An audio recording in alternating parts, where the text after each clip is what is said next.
विनावतीतमस्तु मा विद्विषावहै। ॐ शान्ति शान्ति शान्तिः। समस्त जन कल्याणे निरतं करुणामयं नमामि चिन्मयं देवं सद्गुरुं ब्रह्मविद्वरम्। वसुदेवसुतं देवं कंसचाणूरमर्दनं देवकी परमानन्दं कृष्णं वन्दे जगद्गुरुम्। So the 18th chapter, the last chapter of the Gita, is called Moksha Sannyasa Yoga. We had done till the 17th chapter earlier. And actually a large part of the 18th chapter is a repetition of the 14th to the 17th chapter. So the division of the three gunas, how there are different aspects of the universe divided into Sattvic, Rajasic and Tamasic.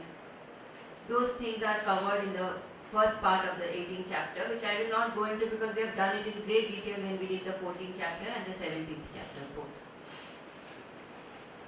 Then, after having explained so much, this 18th chapter turns out to be the longest chapter in the Gita. I had told you that the 15th chapter and the 12th chapter are the shortest. And the 18th chapter is the longest chapter in the Gita. Why longest? Because that is the compassion of the teacher.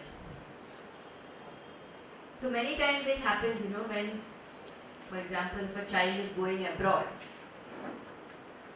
already 1 month before the mother starts telling, when you go there, eat on time.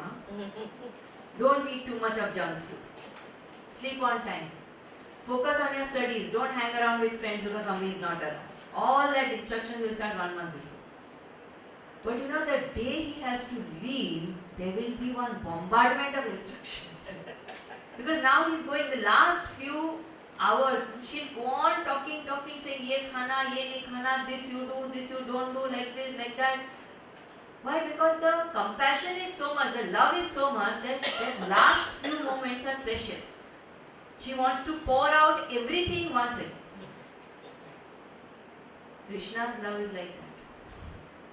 So he has spoken a lot of things in the past, also in the last 17 chapters, but now in the 18th chapter when he enters, it's at the end of the teaching. So he wants to say everything important one more time so that Arjun doesn't forget.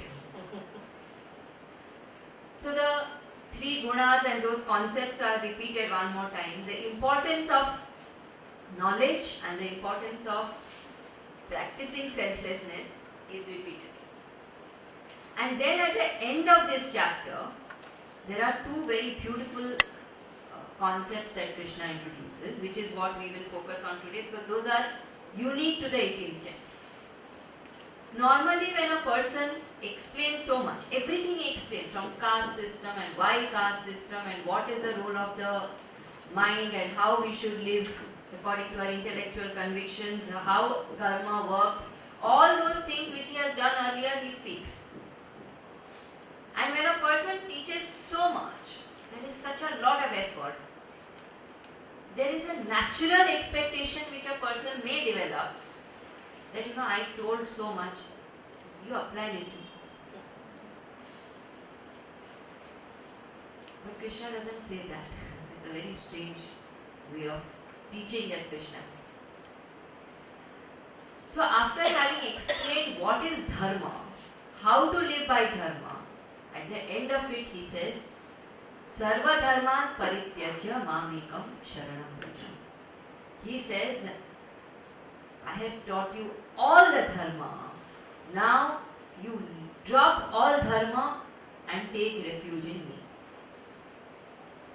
One says, so much dharma I learned so that I live. Now you're telling me to drop. And what a autocratic instruction is that you take refuge in me. What if I don't like you? I don't want to take refuge in you. Then what? So here, the word dharma must be understood very clearly.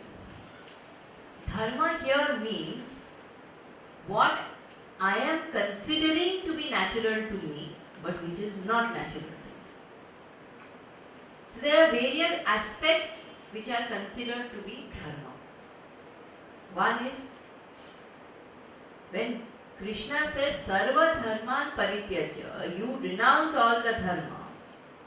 Think about it, what can I renounce? What can I do tyaga of? People think they have to do tyaga of duties, tyaga of family, tyaga of objects, wealth, prestige. But really speaking, tyaga of all this is not possible. Why it is not possible? Because tyaga can be done only of that which belongs to me. If I have something, then I can do tyaga of it. Does any of this belong to me? Gandhiji always spoke of trusteeship. Actually, we are all trustees. Everything we have has been entrusted to us to take care of it, to nourish it, to enrich it, to make it grow. But nothing belongs to us. So what does not belong to me, how will I renounce it? I can't do tyaga of that. Then what will I do tyaga of? Can I do tyaga of this body? Have I made this body? I have not made it, it does not belong to me. How can I do tyaga of this? Then what do I do tyaga of? The only thing that belongs to me is my wrong thinking. My wrong notions belong entirely to me, that nobody else has given me. My wrong thinking has landed me up in wrong notions. And that is the only thing that I can really do tyaga of. So when it is said Sarva Dharman Parityajya Mamekam Sharanam Vraja, the first meaning of that is drop all wrong notions and take refuge in the right thinking as a path of jnani.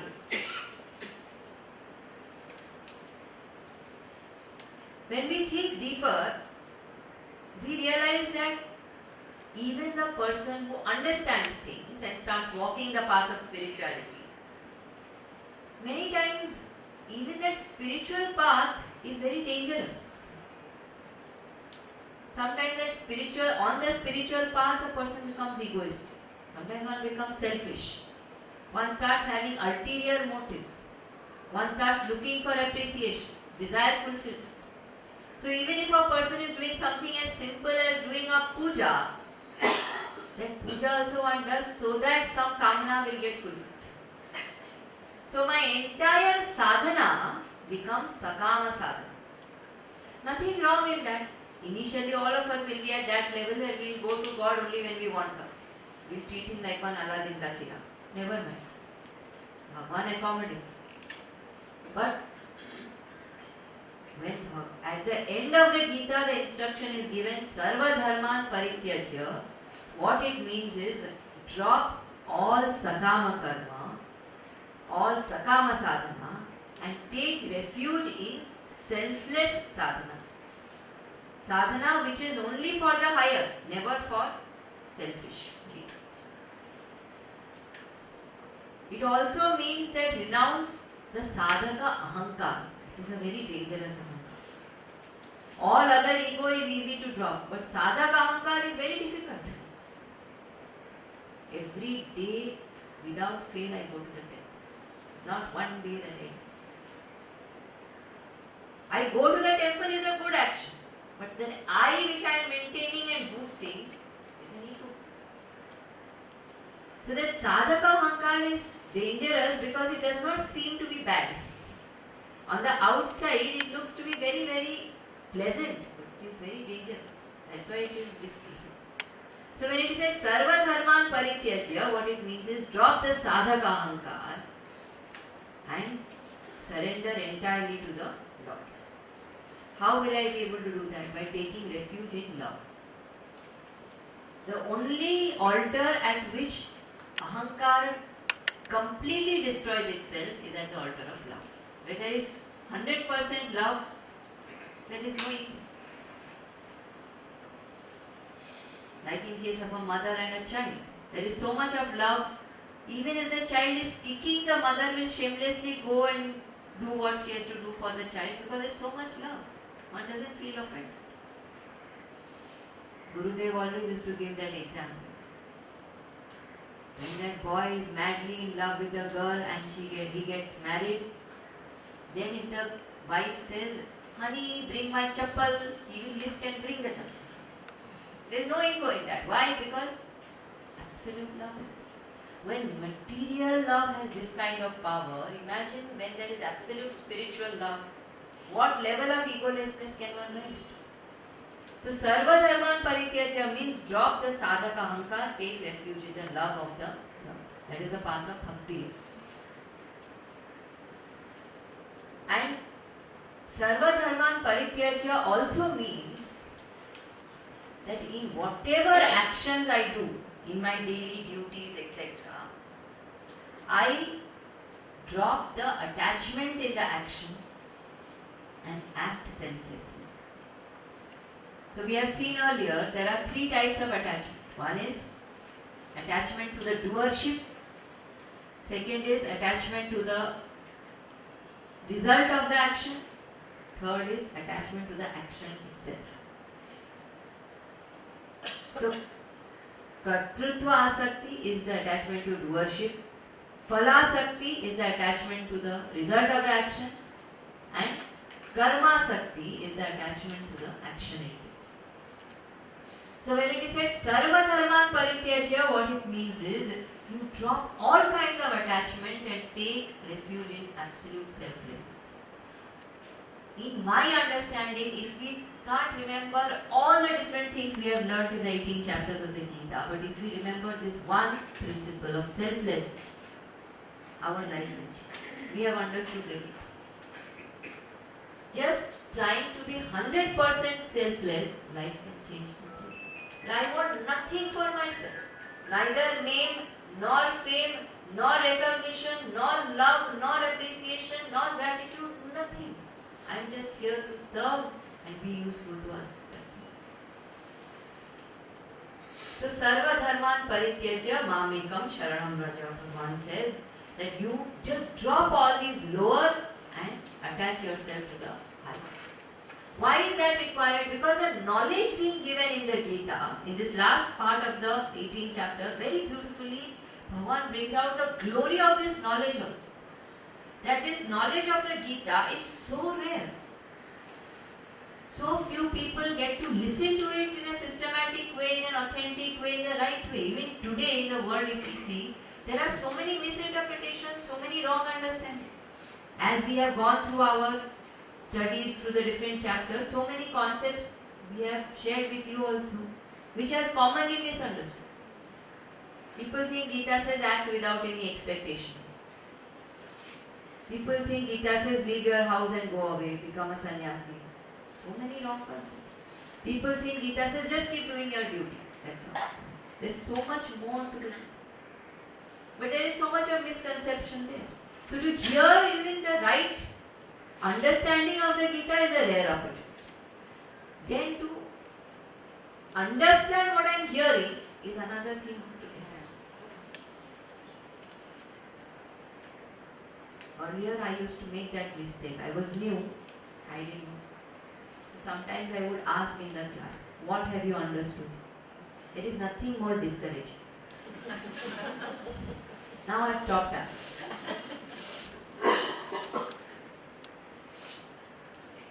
So what happens is each of the 100 people sitting absorbs the knowledge as per the color of their mind.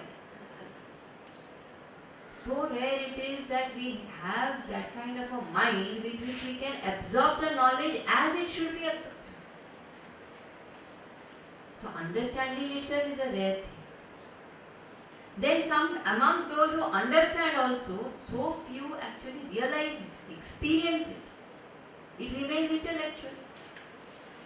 Copious notes and notes and notes are made, all 18 chapters nicely. That notebook may realize and get liberation, we remain there. So very few manage to transfer that knowledge straight from the book into the life. Most often the knowledge gets transferred from the mouth of the teacher to the ear of the student to maximum the notebook of the student. Very rarely it transfers from the book straight into the life of the student. That is a rare thing. Then amongst those who realize it also, so few of them who have experienced this truth are willing to share it with others. They may live, they may follow, but how many wish to share? And even those who are sharing don't manage to gather the interest of the people. Because this knowledge can't be forced down the throat of anybody. Physics, chemistry, one can scare a person and say, "Arey nahi padega to admission nahi milega." Pad. Here you know there is risk, greater risk, but who understands? So it can't be forced. To find the interested and to create interest in the uninterested, the rare quality. Once when Gurudev went to a college for a talk, the principal was a little nervous. So as Gurudev was entering, he said, "Swamiji, we have made the announcement and we have told everyone that those who are interested can come, but I don't know how many will actually come, because not many are interested." Gurudev looked at that person and said, "I will wait one more hour. Get me the uninterested." Because those who are already interested and inspired, they will anyway manage to live a good life. But those who are uninterested, to create the interest in them is a different thing altogether. Because they are the ones who need it the most. They don't have a direction, they don't have an anchoring. So rare this knowledge is that, and such rare is the occasion that we have people who are actually genuinely interested. And all of you all are, because otherwise it's difficult to sustain 1 year until we teach, we know what happens. So many people drop out. But many of you, I know, have been there from the first class till today. It means you are interested. To find people who are interested is rare.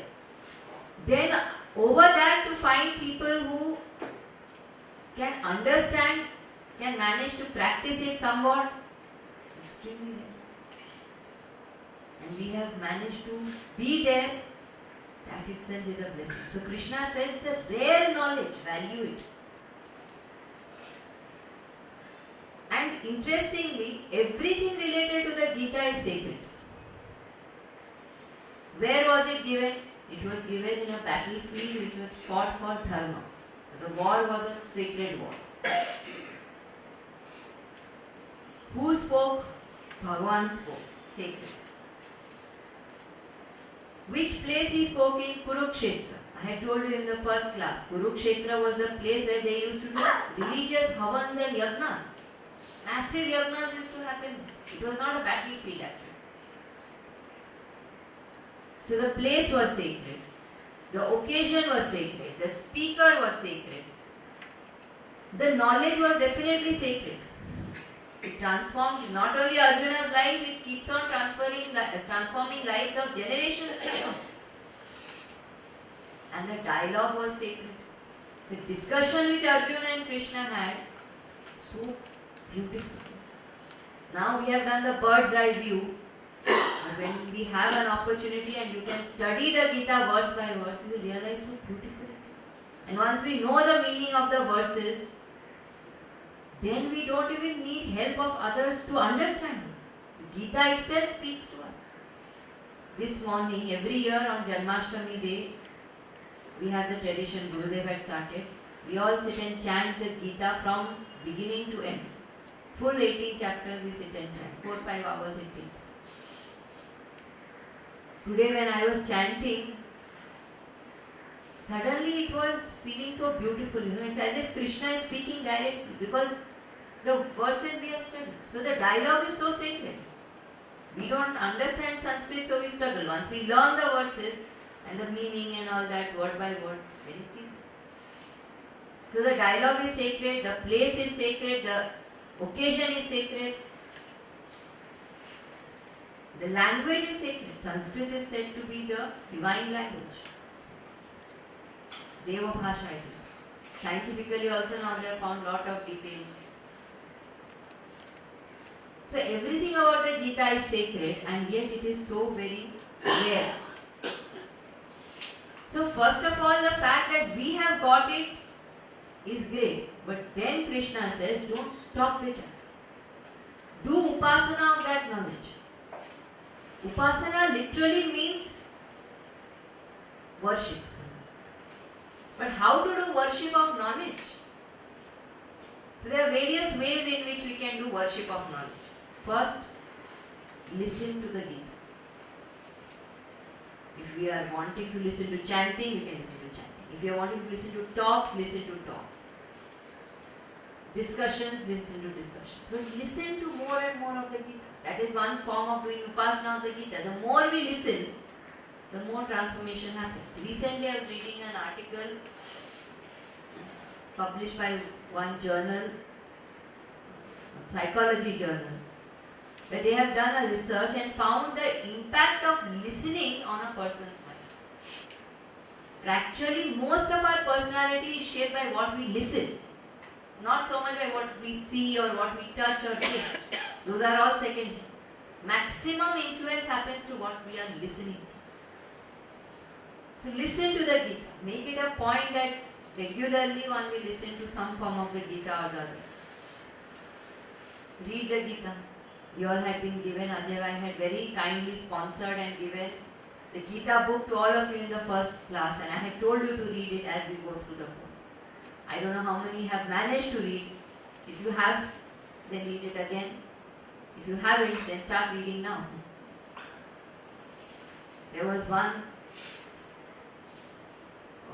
doctor who had done surgery for Gurudev. He went through bypass surgery. The doctor had done the bypass surgery. But such people are inspiring in every interaction. So as he was interacting with Gurudev in those few days in the hospital, he was very inspired by the way he was. So he requested one of the volunteers that, I would like to have Swamiji's Gita book to read. So the volunteer gave that book.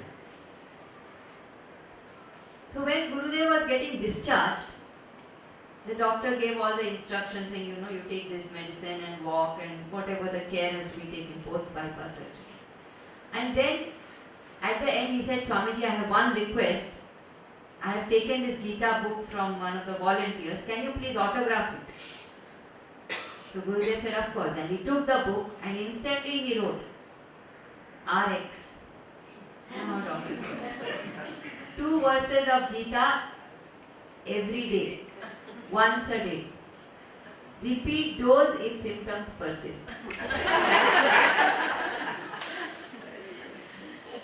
So the point is that we need to continue taking the medicine. This is not the end of the treatment. We just gave you an introduction, but you have to continue the upasana. So keep reading, keep listening. There are a lot of people who go one step ahead. You say, if I have benefited, why should I stop at that? So they master the Gita and teach it to others. Nothing like that. Somebody can do that, study the Gita deeply, understand it authentically and teach. But we have to be very responsible in that to ensure that we teach it as it should be taught. In Ramayana it is said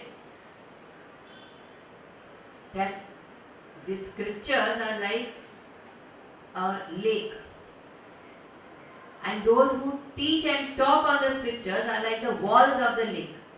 They have to be very careful. If they go wrong, then the whole lake gets spoiled.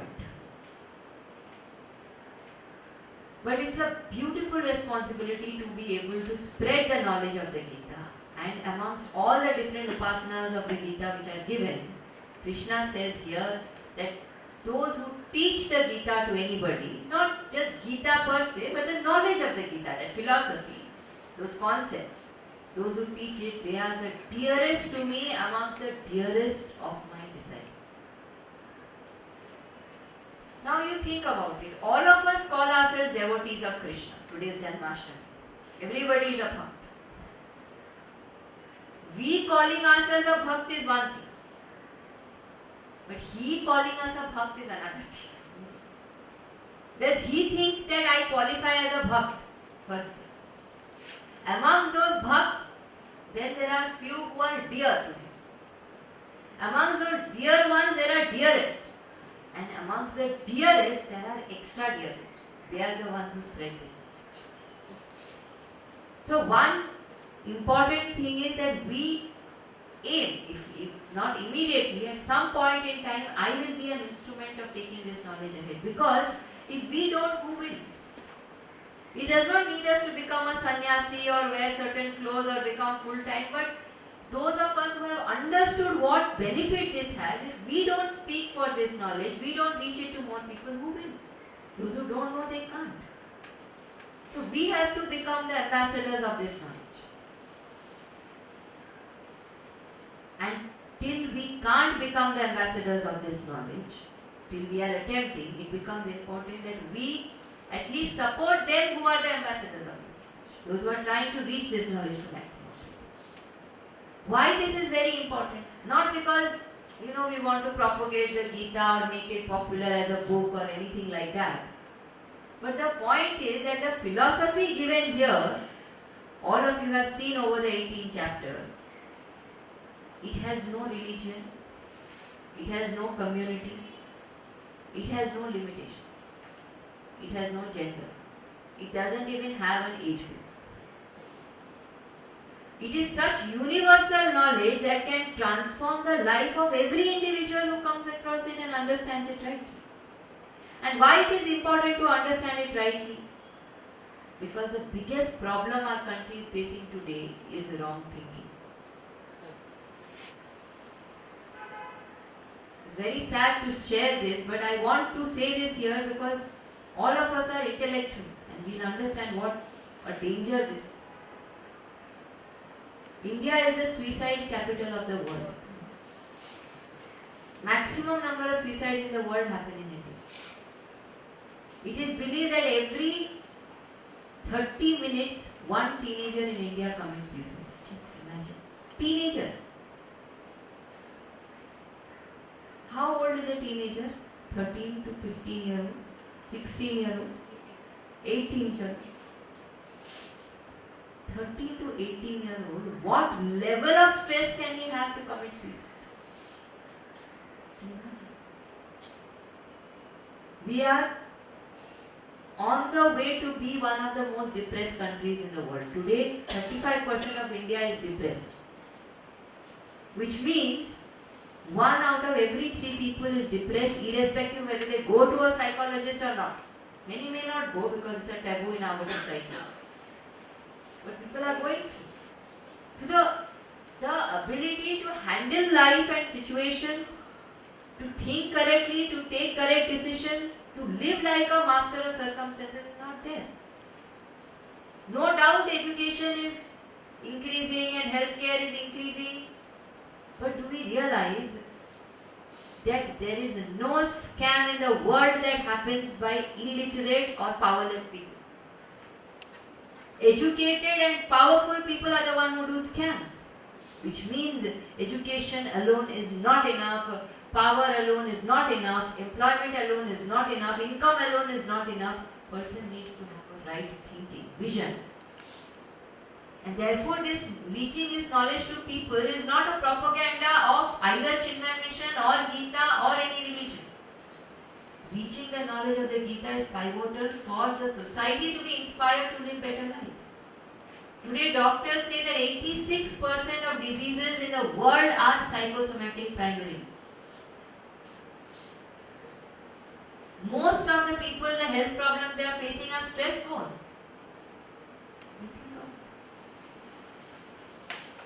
All those of you who are above 40, why above 40? Even those who are above 30. Tell me, when you were 15-year-old, 16-year-old, 18-year-old, did you even know what stress means? We had no idea what was stress. Today, there are 7-year-old children going through treatment for stress. I am not joking. 7-year-old child, what kind of stress is that? You realize where our society is going? We are progressing materially. We are becoming a superpower slowly, but what is happening to the moral fabric of the society? Where is our personal strength? And with these kind of youth, with these kind of children, with these kind of middle-aged people, how are we going to have any future at all? Will we create leaders? Will we create visionaries? Will we create people who have the strength to face life and become great and make the country great? So let alone religion and philosophy and spirituality, for the progress of the nation we need to reach this knowledge to maximum people. So Krishna said those who help in reaching this knowledge by either teaching or supporting them who are teaching, they are the dearest to me amongst the dearest of my disciples. And then Krishna says, asks Arjuna, such a good teacher. When Krishna speaks, actually there is no space for doubt. And still he asks Arjuna at the end of entire teaching, he says, Arjuna, did you understand? So when Krishna asks, Arjuna very beautifully says, Krishna, I have understood so well, my fear, my anxiety, my stress is wiped out permanently. I can do anything that is needed. And here comes the brilliance of the teaching, where Krishna tells Arjuna, I have taught you everything that has to be taught. Now, Arjun, do whatever you want. Yadichasi tadkuru. This is the power of the teacher. There is no bondage. One does not say, okay, now I have taught you Gita, now you become a student of Gita. Compulsory, bondage, wear this mala, read this Gita. Nothing. He says, Yadichasi tadkuru. You do whatever you feel like. I gave you the knowledge. You know now, after knowing, if you still choose to do anything, it's your choice. That is the beauty of this whole philosophy. That knowledge is given, vision is given, accompanied with complete freedom. There is absolutely no bondage, no restriction, not even an instruction at the end that you make sure you follow this. No? Apply at least one principle. Nothing. Krishna says, Yadichasi tadkuru, I have given you. He first asked, did you understand? Arjuna says, I understood. Now once you have understood, now it's your life, your choice. And that's exactly how Gurudev taught and he lived. I'm very, very proud to belong to an organization like this, because I've been to many, many organizations, and I'm so happy that I belong to an organization where we are never told you have to do this. Because I love freedom. I'm a person who came from a very, very free background and I wanted freedom. And here was an organization where we were never given restrictions. We were given knowledge, we were given inspiration and told you do what you want with it. He never ever blocked anybody from doing anything once they've understood the knowledge. Because that is the way that the Gita is designed. That is the way that Krishna taught. Yadichasi tadkuru. And but remember, this is given after Arjuna says, I have understood everything. Initial stages, little strictness is required.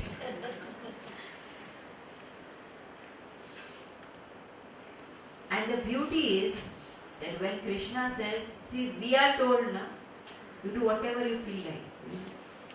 We will go, anyway, if we don't tell also, we will go out of this room and forget most of the things.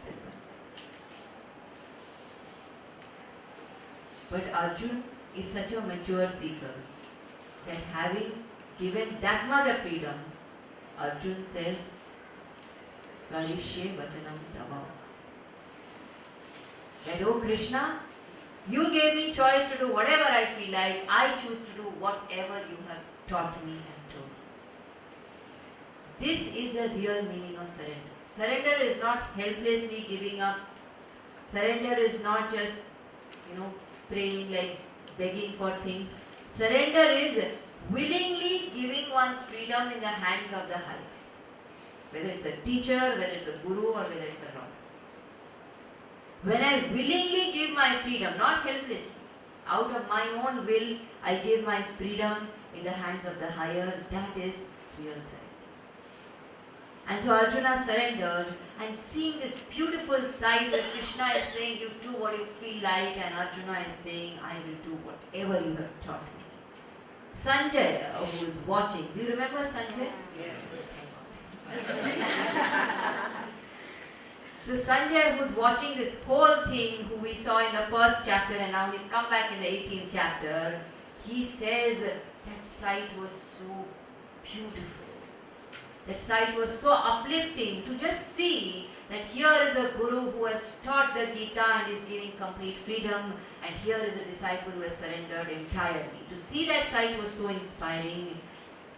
Sanjay says that wherever such a thing happens, that there is Yogeshwara Krishna, that where there is Krishna and there is Arjuna, there will be progress, there will be prosperity, there will be spiritual growth, there will be liberation.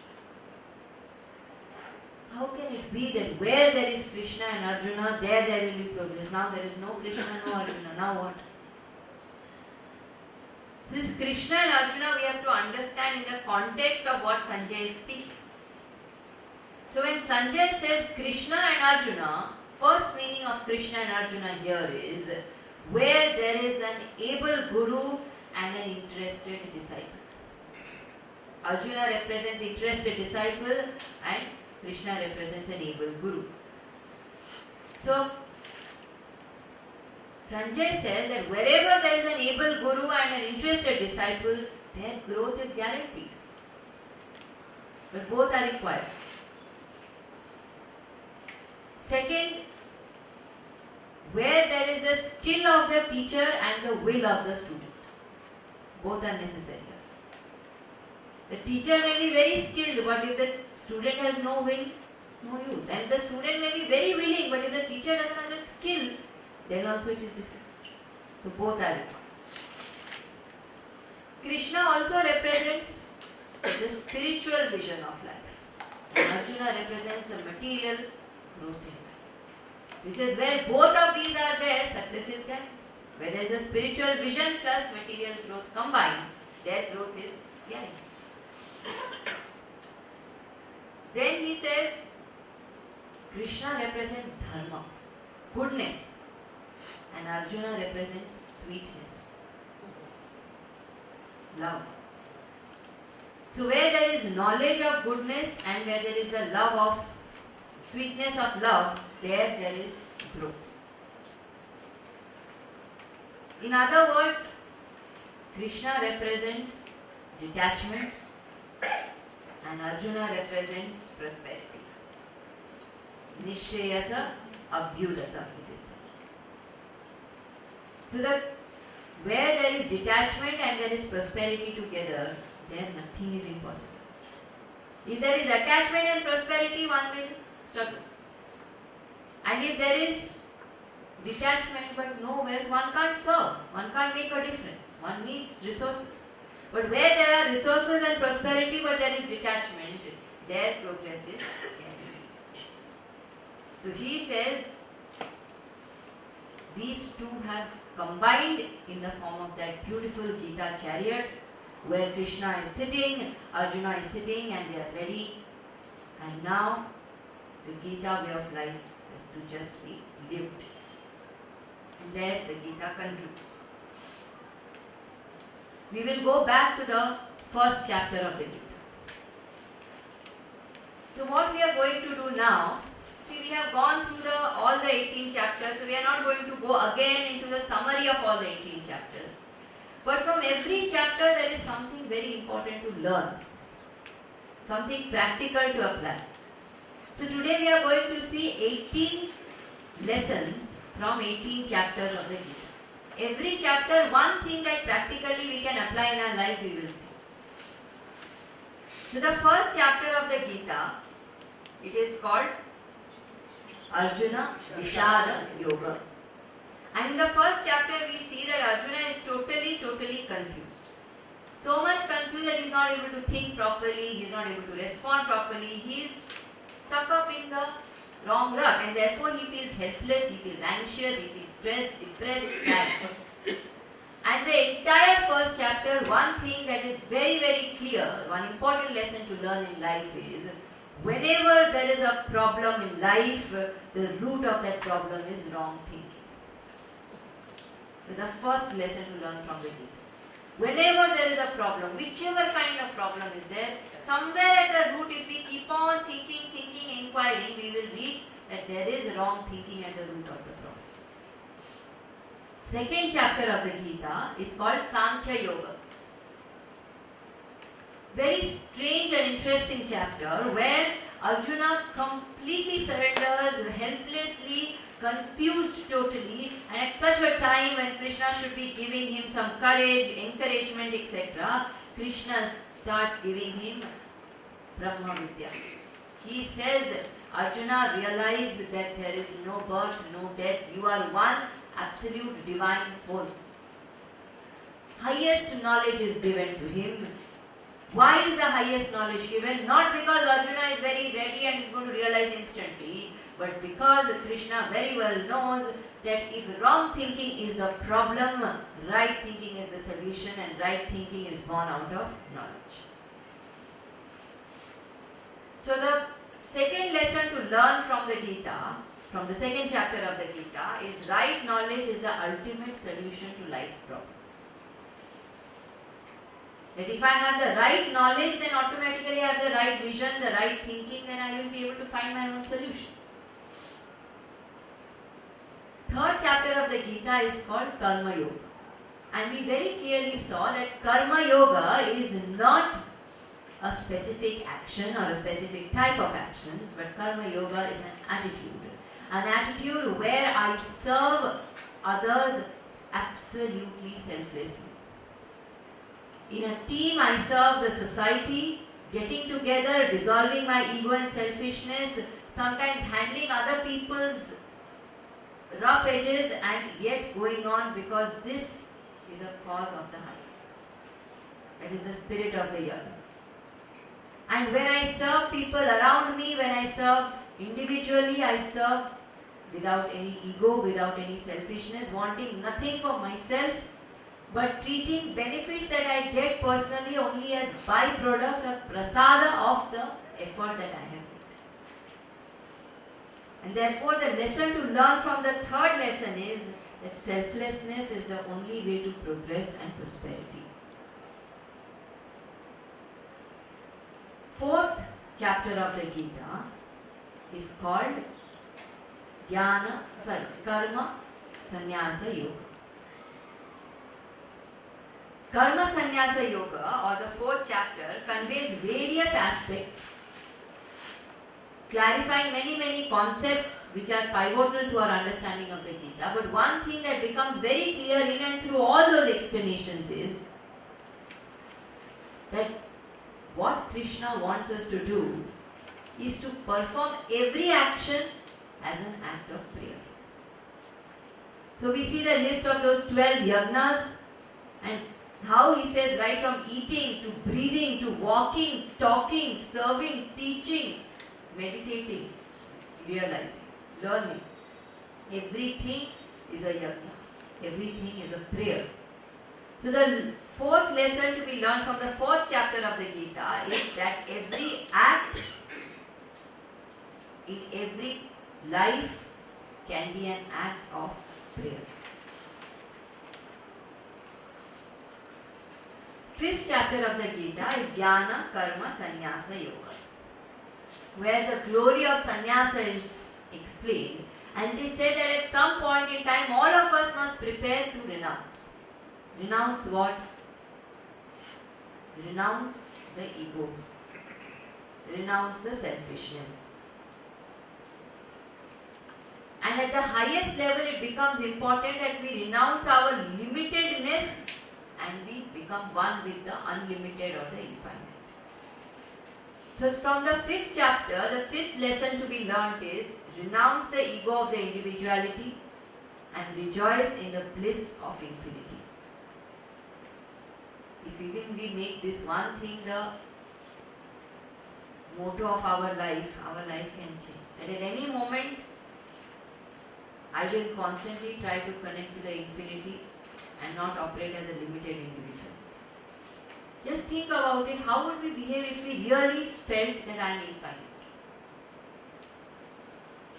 Our behavior would be very different. The way we work, the way we deal with people. Infinity never has fears, never has insecurity. Infinity never fails. Infinity operates in a very different way. So to constantly live with this reminder itself is a sadhana. Chapter 6 of the Gita is Atma Sanyama Yoga or Dhyana Yoga, where the concept of meditation was introduced, the practice of meditation was taught. And so the lesson to be learnt from the 6th chapter is whether or not we can do perfect meditation every day of our lives, it is important that we connect to the higher every single day. Chapter 7 of the Gita is Jnana Vijnana Yoga. One thing that becomes evident by the end of the 7th chapter is that the creation is very, very temporary, ephemeral. Life is very unpredictable, and therefore the only wise thing to do is to live what we learn. If we don't live what we learn immediately and we postpone, saying abhi to sikha hai, now we have made notes, we'll go home and we will read them again, then we'll think about it. फिर जब time आएगा तो apply करेंगे. It may never happen. So chapter 7 creates this clear emergency that you are a rare person who has got this knowledge. Please live what you learn. If we start really living whatever we learn in life, then also we become very different kind of people. Because learning happens throughout, not just in the Gita class. If every little thing we learn we start applying, how will life be? Very different. Chapter 8 of the Gita is called Akshara Brahma Yoga, where one of the key things which is talked about is how the individual travels from life to life and how the journey continues and how precious this life is. So one of the key things here was that we never give up on ourselves. In various ways Krishna says that. If somebody says, I am anyway so old, what is the use of me studying the Gita now, I don't have time to apply. Krishna says, don't give up on yourself. You do whatever you can now, it will continue. Life doesn't end with one death. And if somebody says, forget after death or anything, now only I am such a useless fellow, I have so many weaknesses, so many wrong things I have done in life, there is no hope for me. Krishna says, that is also not true. Even if you take one positive sankalpa, saying from today I will be a good person, from that day Bhagavan starts creating avenues for us to live a better life. So Krishna says, never ever give up on yourself, keep on putting efforts. 9th chapter of the Gita is Raja Vidya Raja Buddhiya Yoga. Very, very simple learning from this chapter of the Gita. Something that everybody tells us to do and still we fail to do, is value your blessings. The entire 9th chapter is only reminding us again and again that how rare and precious this knowledge is which is being given to us, and through this knowledge so many blessings which we have got, it becomes important that we live a life of gratitude and value our blessings. Otherwise the mind constantly goes towards what we don't have, but we rarely ever count what we have. 10th chapter of the Gita, Vibhuti Yoga, is where Krishna indicates how in every aspect of creation there is divinity. Actually, the 10th chapter is something we should read often because it reminds us how to see divinity in everything. Whether it is a snake, whether it is an animal, whether it's a flower, the wind, the sun, the moon, the earth, the people, the warrior, the politician, the king, the servant. He says, in every one I am there. Arjuna, just see, look around. Where is Krishna not there? And in form of Krishna, divinity. Krishna doesn't mean that form of Krishna and that blue boy of Vrindavan, etc. Krishna means divinity. So there is divinity in everything. Learn to see divinity in everything. This is again a very powerful reminder. Whenever we deal with anybody in life who's difficult, if we just remind ourselves that this is divine, immediately it becomes easy to handle that person. Because we realize that there is that divinity which is operating through that person. 11th chapter of the Gita, Vishwarupa Darshan, where Krishna shows the magnificent cosmic form to Arjuna. Actually, the magnificent cosmic form is just a pictorial representation of the highest truth. What it really means is, then when is it that Krishna shows that cosmic form to Arjuna? When Arjuna entirely surrenders, that is when Krishna shows. And when Arjuna wants to see that form, only then Krishna shows. He doesn't show before. It's Arjuna who is saying, oh Krishna, you have showed me your presence all over the universe, but I want to see your cosmic form. That's when Krishna shows. And same applies to the truth, that the truth is revealed to them who surrender and who seek. So every day it is important to strengthen my surrender and my seeking. So the learning from this chapter of the Gita, from the 11th chapter of the Gita, is to surrender and to seek the truth. 12th chapter of the Gita, Bhakti Yoga, which starts with a beautiful question of Arjuna where he says, should I worship the form or the formless? Which is greater? And Krishna gives the reply that it doesn't matter whether you worship the form or the formless. What matters is where does your mind absorb the most. And then he says various ways in which the mind needs to absorb in the divine or the higher. So the 12th chapter of the Gita, the lesson to learn is, by any means possible, absorb the mind in the higher. And when I say by any means, I mean by any means, whatever that means. Make any excuse, find any reason, but absorb the mind in the higher, because time is so less. And we just are wasting our life thinking of such mundane things actually. If we are able to engage the mind in the higher values, higher thoughts, whatever higher forms, the lower will take care of itself. We will be more empowered to handle the lower. Chapter 13 of the Gita is Kshetra, Kshetrajya Yoga. Very clear discrimination is given between what is the field and who is the knower of the field, and how subtly it is explained that everything starting with the body is just a field of experience. The body is also not me. I am the knower of the body, the mind, the thoughts, the world, the everything. So what should I do? Simple thing to do is to detach and attach. Detach from the lower and attach to the higher. Chapter 14 of the Gita, Shraddha Traya Vibhaga Yoga.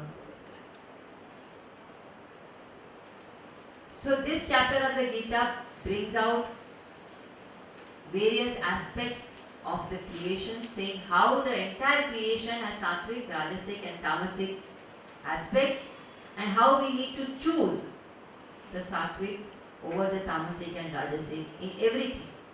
And if we don't choose, the choices we make will influence the state of our mind. So the mind will automatically be like that.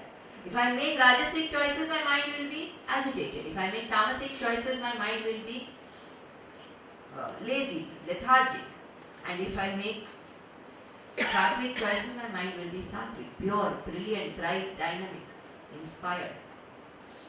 So the lesson to learn from the 14th chapter is live a lifestyle that matches your vision. If I say I want to be someone great, I need to live a lifestyle that is oriented towards greatness. And that is one of the things that our youngsters today need to learn desperately. They all want to become great, but they live such tamasic lifestyles actually. Completely opposite to what they want. It's like wanting to go to Borivali and taking a train to church. Never going to reach there. So it becomes important that we live a lifestyle that matches our vision. 15th chapter of the Gita, Purushottama Yoga. Again another very beautiful and powerful chapter of the Gita where the creation is explained, the role of God is explained, and our relationship with the world is explained. And one very important thing that comes through at the end of the 15th chapter is that life is short and we need to prioritize things in our life. Many times we all want to do the right stuff, but we don't prioritize. We think, "Ito ho jayega, wo kar lenge." We postpone. So if we have studied the 15th chapter, at the end of it, it becomes important that we learn to give priority to divinity. 16th chapter of the Gita, Daivasura Sampada, where what are the qualities of a good person and what are the qualities of a bad person are explained. The lesson to be learned from the 16th chapter of the Gita is so simple and so refreshing. Because good people constantly live under this stress. कि अच्छा होने का क्या फायदा? कौन समझता है? And such a strange society we live in. If somebody is a good person, we think he is a helpless, hopeless kind of बिचारा अच्छा आदमी. बिचारा क्यों? अच्छा आदमी is good. He is a strong person. He has the power to be good. Why बिचारा? So this chapter of the Gita very beautifully brings out that being good is a reward in itself. It's a power in itself. I don't need anything else to be good.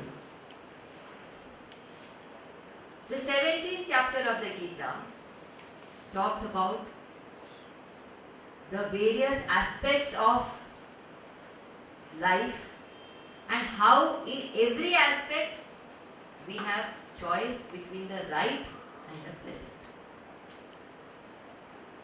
So the 17th chapter, the lesson to be learnt is that choosing the right over the pleasant is an expression of power. It's very easy to choose the pleasant over the right. I have diabetes, it's very easy for me to choose the sweet over the karele ka juice. But if I have the strength to choose the karele ka juice, I have power. And the last chapter of the Gita, Moksha Sannyasa Yoga, 18th chapter, very, very simple lesson to learn. Let go, let God.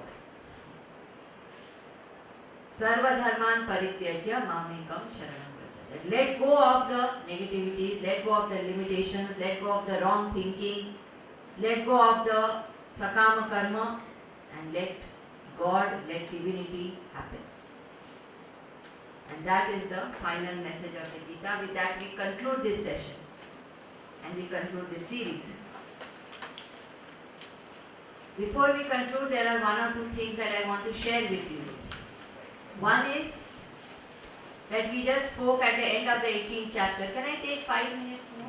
Yes. So we just spoke in the 18th chapter at the end. Sanjay says, Yatra Yogeshwara Krishna, Yatra Patho Dhanudhara, where there is Krishna and where there is Arjuna. Such a place there is progress. And the beautiful chariot of Krishna and Arjuna is described in the end of the 18th chapter.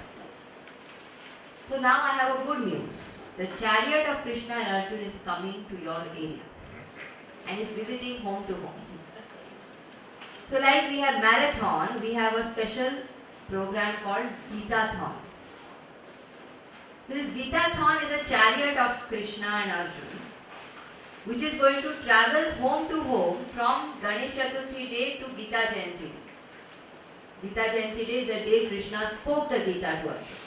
So we said starting from Ganesh Chaturthi, because Ganesh is considered to be good for beginning something. Starting from Ganesh Chaturthi to Gita Jayanti, every day this chariot will go to one or more homes. When the chariot comes to your house, there will be one small satsang of 1 hour on the Gita, on a relevant topic, not necessarily like this how we did, but maybe on anger management, maybe on stress, maybe on how to fulfill desire, something practical which people can connect to. And this way Krishna and Arjuna will go home to home to home for 86 days. So my request is, all of you have come here and received the Gita. Now it's your turn to invite Gita and Krishna to your house. This project can be successful only and only if you all support. So please, today itself, book your date for Gita. Say that this day I want Krishna and Arjuna to come to my house. And when they come, somebody will come and give a talk. It can be a sevak, it can be an acharya. You can give your preference and accordingly we will organize. What is very significant here is that when Krishna and Arjuna come, see, Krishna has already said in the 18th chapter, I didn't plan this to be like this, but it just happened. In the 18th chapter, Krishna said, those are dearest to me who support the spread of this knowledge. So we are not expecting you to give any donation or anything like that, but what we want you to do is help spread the knowledge. So when you call Krishna and Arjuna are coming home. Call all your friends and relatives and neighbors and everybody you can. Let your house be full of people. You don't need to serve them nashta pani, don't worry about that, but serve them Gita. More important than food for stomach is food for thought. Serve them that, make a unique occasion out of it, and let Krishna and Arjuna come to every home of every person present here. Will you host this? Say loudly at least. Yes. For my encouragement. So that is one thing. Second thing is, before we conclude, I will request Mangala Amma, who is the president of our zone here, to offer a vote of thanks. Also, we are going to give you some envelopes. I want you to write your name and address on that envelope, and if possible, mobile number. You have learned the Gita for 1 year. In a few days, we are going to put a letter from me in that envelope where I am going to write what you can apply from that Gita in your life. Because you need reminders. We need to send you those reminders. So you will get by post a follow-up instruction on how to apply the Gita at a glance in your life, and few more